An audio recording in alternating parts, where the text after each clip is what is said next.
Hello sir बोला बोला. हा बच्चे भाऊ. बच्चे भाऊ जय महाराष्ट्र. जय जवान जय किसान.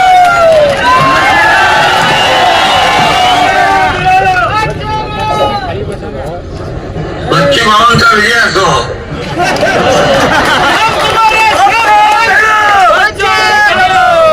अरे बच्चे भाऊनी आंदोलन केलं कर्जमाफीचं, म्हणून आम्ही मुख्यमंत्री महोदय, मी अजितदादा होते त्यावेळेस आम्ही बैठक घेतली आणि एक कमिटी केली आणि 30 जून पर्यंत अहवाल आणण्याचा निर्णय घेतला. पण या बजेटमध्ये कर्जमाफीचा निर्णय घेतला तो बच्चू भाऊनी आंदोलन शेतकऱ्यांसाठी केलं, म्हणून आम्ही तात्काळ जी घोषणा आम्ही केली होती कर्जमाफीची घोषणा जी केली होती, वचन दिलं होतं निवडणूक पूर्व काळात, निवडणुकीच्या वेळेस ते आम्ही पूर्ण केलं. याचं श्रेय देखील बच्चू भाऊला जात आहे.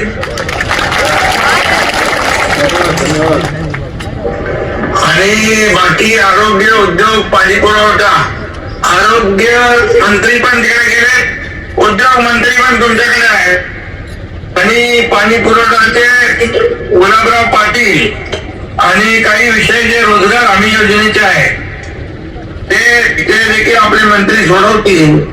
स्कायवॉकचा विषय आहे, मेळघाटचा विकास आहे आणि मी स्वतः मुख्यमंत्री महोदयांना देखील या बाबतीमध्ये सांगतो आणि याच्यामध्ये मी स्वतः पाठपुरावा करून मुख्यमंत्री महोदयांकडून आपण जे जे काही विषय आहेत, उरतील काही विषय पॉलिसी मॅटर आहे ते आपण सोडवण्यासाठी सगळे प्रयत्न करू. पूर्ण टीम तुमच्या मताशी सहमत आहे.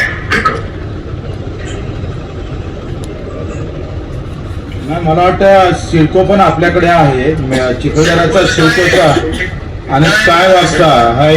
जर आपल्या सिडकोचं काम मी करतो माझ्याकडे अधिवेशन झाल्यानंतर लगेच बैठक घेतली पाहिजे, कारण सगळे लोक पायी आलो, 250 किलोमीटर आम्ही पायी चालत आलो.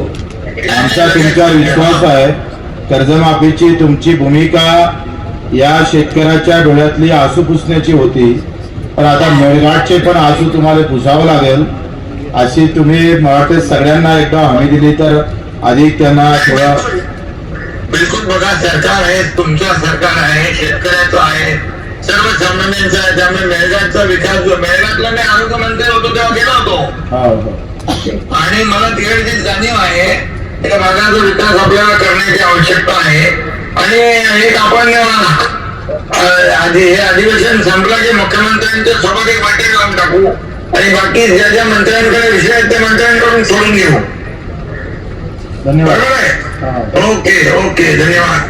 आणि तुम्ही शेतकरी कर्जमाफीसाठी आंदोलन केलं, त्याची दखल सरकारने घेतली बघा, बरोबर? त्याबद्दल धन्यवाद. आपणही दखल घेतली त्याबद्दल धन्यवाद. आम्ही 1.5 लाख रुपये करा रेग्युलर कर्जवाल्यांना.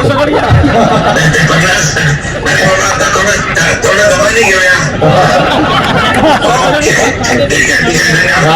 कायद्याचा पण विषय होता, पण पुढच्या बैठकीत घेऊ ते. हो, पुढच्या बैठकीत घेऊ आपण. Okay, thank you.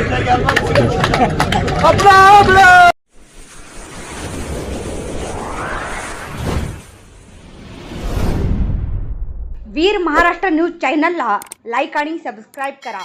धन्यवाद.